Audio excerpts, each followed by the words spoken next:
కొన్ని విషయాలు స్పష్టంగా దేవుడు చెప్పేశాడు బయటికి. అవి ఎసెన్షియల్స్. యేసుప్రభు తిరిగొస్తాడా? ఎటువంటి అనుమానం లేదు. తిరిగొస్తాడు. ఈ ప్రపంచానికి అంతం ఉందా? ఏం అనుమానం లేదు. అంతం ఉంది.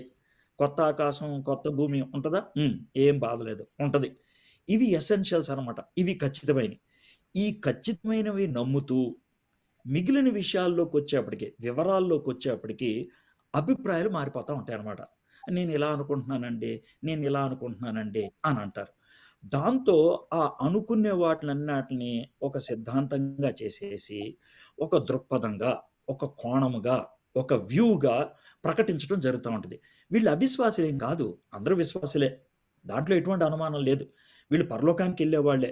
కానీ రెండో రాకడ ఆహ్, డీటెయిల్స్ విషయంలోకొచ్చేప్పటికి నేను ఇలా అనుకుంటున్నానండి, నేను ఇలా అనుకుంటున్నానండి అని అనుకుంటూ ఉంటారు. కాబట్టి మనం చట్టపట్టాలేసుకొని మాట్లాడుకుంటూ ఉండొచ్చు. దాంట్లో ఎటువంటి అనుమానం లేదు. ఒకరినొకరు శత్రువులుగా చూసుకోవాల్సినటువంటి పని లేదు.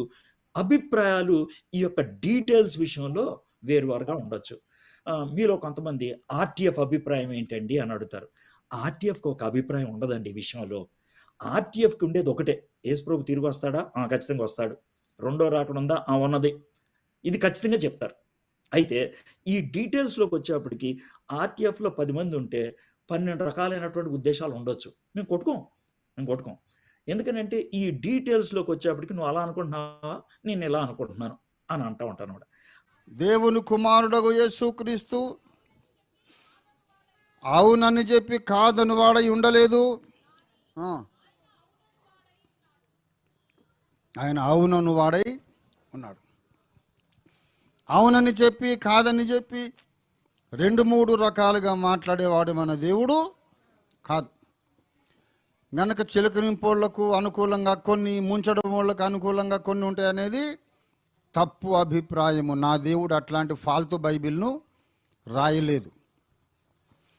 రోమాపత్రిక 4వ అధ్యాయములో 3వ వచనంలో లేఖనము ఏమి చెప్పుచున్నది అన్నాడు. అంటే లేఖనం ఏదో ఒకటే చెబుతుంది. ముంచడం బాప్తిస్మాన్ని లేఖనం సమర్థిస్తే చిలకరింపుకు సమర్థింపు ఉండనే ఉండదు. చిలకరింపే కరెక్ట్ అని లేఖనం చెబితే కనుక ముంచడం అనే దాని సమర్థింపు ఉండనే ఉండదు. అలా ఉంటేనే ఆ స్పష్టత, ఆ ప్రామాణికత ఉంటేనే ఈ బైబిల్ దైవ గ్రంథం అవుతుంది. అంత స్పష్టంగా చెప్పగలిగితేనే ఈ బైబిల్లో ఉన్న దేవుడు నా దేవుడు అవుతాడు. ఇది నాకు కలిగిన రెవల్యూషన్. మనం పుట్టకముందు ఎన్ని సిద్ధాంతాలు ఉన్నాయి, వాటిని ఇప్పుడు మనం ఏం చేస్తామంటారు ఈ నాయకులందరూ. అరే పిచ్చిమోఖం, మనం పుట్టక ముందు ఉన్నాయి రా, మనం పుట్టిన తర్వాత ఉండొద్దు అని నేను చెప్తున్నా. దేవునికి స్తోత్రం కలుగును గాక. మనం పుట్టేసాం కదా మరి. దేవుడు మన కళ్ళు తెరిపించాడు బైబిల్లో. భిన్నవాదములకు, విభిన్నమైన సిద్ధాంతాలకు అన్నిటికీ అనుకూలత బైబిల్లో ఉండదు. బైబిల్ ఏదో ఒకటే చెబుతుంది, మిగతావన్నీ రాంగ్. అట్లా ఎక్కడుందండి? నీళ్లతో నీళ్లలో అని ఉంది కదా, 2 ఉన్నాయి. ఫుట్ నోట్లు ఒకటి. అరే ఫుట్ నోట్లు టాప్ నోట్లు ఇది కాదు బాబు. దానికి ఎక్కడో ఒక చోట పరిష్కారం ఉన్నది. రెవల్యూషన్ అంటే ఏంటో చెప్తున్నాను నేను. ఎక్కడో చోట పరిష్కారం ఉంది అంటే జాన్ వెస్లీకి కనపడింది, భగత్ సింగ్ గారికి కనపడింది, నీకు కనపడదా? అవును, ఎందుకు కనపడదు? ఏమండి, ఎవరు సంపూర్ణులు కాదు కదా. వాళ్ళకెవరికి చూపించనిది దేవుడు నాకు ఎందుకు చూపించుండకూడదు? ఎవరికి రాని ప్రత్యక్షత నాకు వచ్చిందంటే అట్లాంటి నెత్తి మీద 2 కొమ్ములు ఉండాలా, లేకుంటే రెక్కలు ఉండాలా? అటు మానవుడు కాదా? నాకైతే నమ్మకం, దేవుడు నాకు ఒక గుట్టు, ఒక కిటుకు బయలుపరిచాడు. నీళ్లలోన నీళ్లతోన అని ఎక్కడ రాసి ఉన్నదో అది మనకు అర్థం కావాలంటే పరిశుద్ధాత్మ దేవుని జోక్యం ఉండాలి. ఈ సంగతి మనకు చెప్పినవాడు యెషయా ప్రవక్త 34వ అధ్యాయం 16వ వచనం. చూడండి దయచేసి. యెహోవా గ్రంథమును పరిశీలించి చదువుకొనుడి. ఉమ్. ఉమ్. యెహోవా గ్రంథమును ఎలా చదువుకోవాలంట? పరిశీలించి చదువుకొనుడి. ఆ జంతువులు అంటే బైబిల్లో కొన్ని జంతువులు ఉంటాయట. జంతువులే కాదు, పక్షులు కూడా ఉంటాయట. బైబిల్ బాగా చదువుకుంటే, పరిశీలనగా చదువుకుంటే దేని జతపక్షి దాని యొద్ద ఉండక, నా నోట నుండి వచ్చిన ఆజ్ఞ ఇదే, ఆయన నోటి ఊపిరి వాటిని పోగు చెయ్యును. దేవుని నోటి ఊపిరి అనగా అర్థం ఏంటి తెలుసా? యేసయ్య చనిపోయి తిరిగి లేచిన తర్వాత పునరుద్ధానుడైనాక శిష్యుల దగ్గరికి వచ్చి ఉఫ్ వాడి గాలి ఊది పరిశుద్ధాత్మను పొందుడి అన్నాడు. దేవుని నోటి ఊపిరి అంటే పరిశుద్ధాత్మ అభిషేకం అని అర్థం.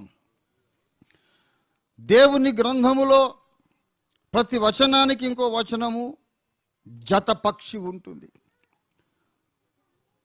జతపక్షి జతపక్షి జతపక్షి ఏదైతే జంటగా దేవుడు నిర్మించినాడో, జతల జతలుగా దేవుడు సృష్టించినాడో, అందులో ఒకటి దొరికితే ప్రయోజనం లేదు, రెండు ఉంటేనే ప్రయోజనం కలుగుతుంది. ఫర్ ఎగ్జాంపుల్, చెప్పుల ఫ్యాక్టరీలో కుడి కాలు కోటి ఎడమ కాలు కోటి రెండు చెప్పులు తయారు చేస్తారా, లేకుంటే ఒక్కొక్కటి తయారు చేస్తారా? ఈ చెప్పుల జత ఎంత సార్ ఇదంటే 500 అంటే, అవునా రెండా ఒకటి?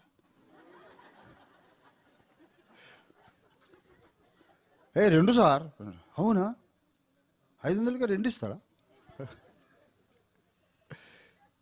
ఒక్కటి చాలు సార్.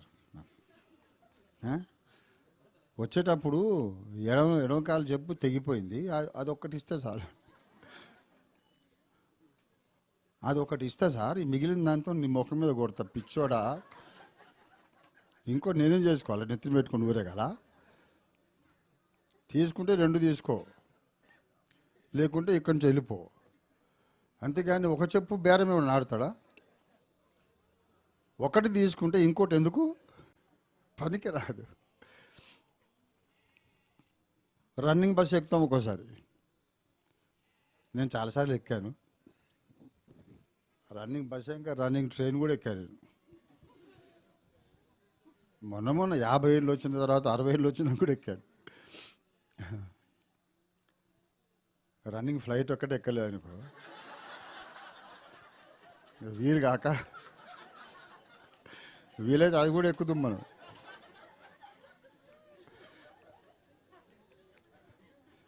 సరే, కొన్నిసార్లు అట్లా కూడా జరిగింది. రన్నింగ్ ఫ్లైట్ ఏం కాదు కానీ నేను లేటు పోయి ప్రార్థన చేస్తే నా కొరకు అది ఆగిందనమాట. అట్లాంటి అద్భుతాలు కూడా దేవుడు చేశాడు. సరే, ఇప్పుడు రన్నింగ్ బస్ ఎక్కేటప్పుడు ఒక్కోసారి ఏమైందంటే పరిగెత్తి పరిగెత్తి పరిగెత్తి ఆ రాడ్ పట్టుకొని ఒక కాలు పెడతాం, ఇంకో కాలు గాల్లో ఉంటుంది, ఆ చెప్పు జారిపోయింది అనుకో. అవునా?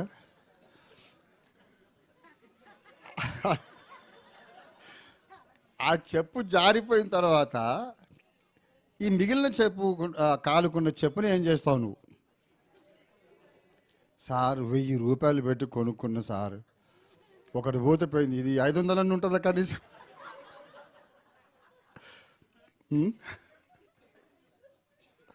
ఎవడైనా అది ఉంచుకుంటాడా?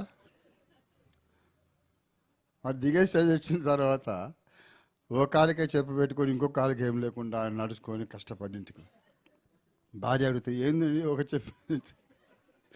రన్నింగ్ బస్ ఎక్కేటప్పుడు ఒకటి మరి అది ఎందుకు తెచ్చుకున్నాం అంటే, మరి పైసలు పెట్టి కొనుక్కున్నాం కదా. ఆ జత కొన్నప్పుడు 1000 రూపాయలు కదా అమ్మాయి, ఇది 500 ఉంటుందా ఇది కనీసం? అందుకే తెచ్చుకున్నట్టే పిచ్చోళ్ళు మతిపోయినట్టు ఉందండి మీకు. అవతల బారేయండి, ఆ ఒకటి ఎందుకు పనికి వస్తుంది? ఉంటే రెండు ఉంటే అది ఉపయోగకరం, ఒకటే ఉంటే ఉపయోగం కాదు. ఎందుకంటే తయారీలోనే అది జతగా తయారు చేయబడింది. దేవుని స్తోత్రం కలుగును గాక. అలాగే బైబిల్లోని వచనాలకు ప్రతి వచనానికి ఒక జంట పక్షి ఉంటుంది. అది ఎక్కడుంటుందో తెలియదు. నీకు రోమాపత్రికలో ఒక వచనం, ఆది కాండములో ఒక వచనం, యోవేలు గ్రంథంలో ఒక వచనం, ఎక్కడో ఒక వచనం దొరుకుతుంది. దాన్ని లోతైన అర్థం ఏంటో మనకి ఇంకా అర్థం కాదు. దాంట్లో ఉండే రెవల్యూషన్ మనకు రావాలంటే దీని జతపక్షి ఎక్కడో ఉన్నది, దాన్ని పట్టుకోవాలంటే అది మానవ జ్ఞానంతో చేసే పని కాదు. యెహోవా నోటి ఊపిరి రావాలి. ఎందుకంటే యెహోవా నోటి ఊపిరి చేతనే బైబిల్లోని వచనాలు రాయబడ్డవి గనక ఏ వచనానికి జంట పక్షి ఎక్కడుందో కూడా సమకూర్చే పని యెహోవా నోటి ఊపిరి చేయాలి. పరిశుద్ధాత్మ అభిషేకము ద్వారా ప్రవక్తలు బైబిల్ రాశారు గనక ఆత్మాభిషేకము ద్వారానే ఏ వచనానికి ఎక్కడ జంట వచనం ఉందో ఆత్మదేవుడే బయలుపరచాలి. అలా ఎప్పుడైతే బయలుపరిచి జంట పక్షి దొరుకుతుందో అప్పుడు 2-3 బోధలు ఉండవు. బైబిల్ అంతా ఒకటే బోధ కనబడుతుంది. ఏ రకమైన బాప్తిస్మం కరెక్టో తేలిపోతుంది. జంట పక్షి దొరకాల. నాకు దొరికింది, అది నాకు దొరికింది. దేవుణ్ణి అడిగాను, మరి ఏంటి ప్రభా, నీళ్ళతో అంటాడు ఒకడు, లో అంటాడు ఒకడు, ఏది కాకుండా డ్రై ఫిష్ లాగా ఒకటేమో జెండా కింద అంటాడు. క్యా తో భీ హై, मुझे बताओ इसका हकीकत क्या है, सच्चाई क्या है. నేను పోగు చేస్తాను జతపక్షి, జంట పక్షి. నువ్వు అక్కడ ఇక్కడ కాదు, రోమా 6వ అధ్యాయంలోనికి వెళ్ళు అన్నాడు. అక్కడ చెప్పాడు. రోమా 6వ అధ్యాయంలో బాప్తిస్మం యొక్క గుట్టు తేల్చేశాడు ఆయన. రోమా 6వ అధ్యాయము 5వ వచనం, మరియు ఆయన మరణము యొక్క సాదృశ్యమందు ఆయనతో ఐక్యము గలవారమైన ఎడల ఆయన పునరుద్ధానము యొక్క సాదృశ్యమందును ఆయనతో ఐక్యము గలవారమైందు. యేసయ్య నన్ను అడిగాడండి, నా ముందుకు వచ్చి నిలబడి, సాదృశ్యం అంటే అర్థం ఏంటో తెలుసా బాబు అని అడిగాడు. కొద్ది గొప్ప తెలుగు చదువుకున్నా కదా యేసయ్య, మా నాయన వద్దంటున్నా సరే తెలుగే చదివాను. సా ప్లస్ దృశ్యము అంటే అటువంటి దృశ్యము, సాదృశ్యం అంటే దానిని పోలిన దృశ్యము. Very good. మరి మరణము యొక్క సాదృశ్యము, పునరుత్థానము యొక్క సాదృశ్యం, ఈ రెండు బాప్తిస్మములో ఉండాలి. అంటే ఒక మనిషి చచ్చిపోయినట్టు సమాధిలో పెట్టబడ్డట్టు ఒక పోలిక కనపడాలి. సమాధి లోపల ఉన్నవాడు మళ్ళీ బయటకు వచ్చినట్టు పోలిక కనపడాలా. యేసు చనిపోయి పాతి పెట్టబడ్డ ఒక పోలిక, సమాధి లోపల నుంచి కనబడకుండా ఉన్నవాడు మళ్ళీ బయటకు వచ్చి కనబడినట్టు ఒక పోలిక. ఈ రెండు కలిసి దేంట్లో ఉంటే అదే రైట్ బ్యాప్టిజం బాబు. చిలకరింపులో అట్లాంటి పోలిక ఉందా అని అడిగాడు యేసయ్య. చిలకరిస్తుంటే ఒక మనిషి చనిపోయినట్టు ఉండదు, పాతి పెట్టబడినట్టు ఉండదు, బయటకు వచ్చినట్టు ఉండదు. మరి ఏ బాప్తిస్మంలో 2 పోలికలు ఉంటాయి? చచ్చుట, పాతి పెట్టబడుట, మళ్ళా పైకి లేచుట ముంచడంబులో మాత్రమే. అదే వాక్య సారాంశము. నువ్వు ఇదే బాప్తిస్మం నువ్వు పాటించాలి, నేర్పించాలి. అంత స్పష్టంగా జతపక్షుల ఆధారంగా ప్రతి వివాదాస్పదమైన విషయంలో అసలు సత్యం ఏంటో ఎలా బయటికి తీయాలో యెహోవా నోటి ఊపిరి చేత నాకు ప్రత్యక్షత కలిగింది గనుక నేను ఎవరిలోనూ ఇమడలేకపోయాను. ఇవాళ అందరి కాళ్ళు కడగగలిగే దాసిని కాగలిగాను. That is what made offer ministries necessary and possible and unique. సమझ गए बात. ఒక టైం వస్తుంది, ప్రపంచ డినామినేషన్లు ఎవరైనా సరే ఓఫిర్ మినిస్ట్రీస్ నుంచి వచ్చిన సందేశము అనే నీళ్లతోనే కాళ్ళు కడుక్కోవాలి. అప్పుడే రాజకుమార పుత్రిక పాదరక్షలతో నీవెంత అందంగా నడుస్తున్నావమ్మా అనే సంఘ కన్యకను దేవుడు పెళ్లి చేసుకుంటాడు. ఓఫీరు బంగారంతో అలంకరించబడటం అంటే ఇదే. దేవునికి స్తోత్రం కలుగును గాక. అందుకు మనం సపరేట్గా ఉన్నాం. కొత్త సంవత్సరంలో మనం ప్రవేశించేటప్పుడు ఇక ఇట్లాగే ప్రతి విషయంలో దేవుడు ఎలాగ నాకు సత్యం చూపించాడు. ఇప్పుడు చెప్పాలంటే ఇది వారాల తరబడి అయిపోద్ది ప్రసంగం, కానీ అవన్నీ అవసరం లేదు. మనమంటూ ఎవరితోనూ కలవడానికి వీలు లేకుండా ప్రత్యేకంగా ఉండాల్సిన అవసరం ఏంటంటే స్పష్టముగా ఇదే సత్యము, ఇదే దారి, ఇదే మార్గం, ఇందులోనే నడవాలి అనే సిద్ధాంత స్పష్టత మనకు కలగడానికి ఒక రెవల్యూషన్, ఒక ప్రత్యక్షత దేవుడు మనకు అనుగ్రహించాడు. ఆ బండలో నుండి మనం చెక్కబడ్డాము గనుక ఇవాళ ఓఫీర్ మినిస్ట్రీస్ ప్రపంచానికి అవసరమైనటువంటి ఒక పరిచర్య. ఇది దేవుడు చాపిన హస్తము. దేవునికి స్తోత్రం కలుగును గాక. హల్లెలూయా.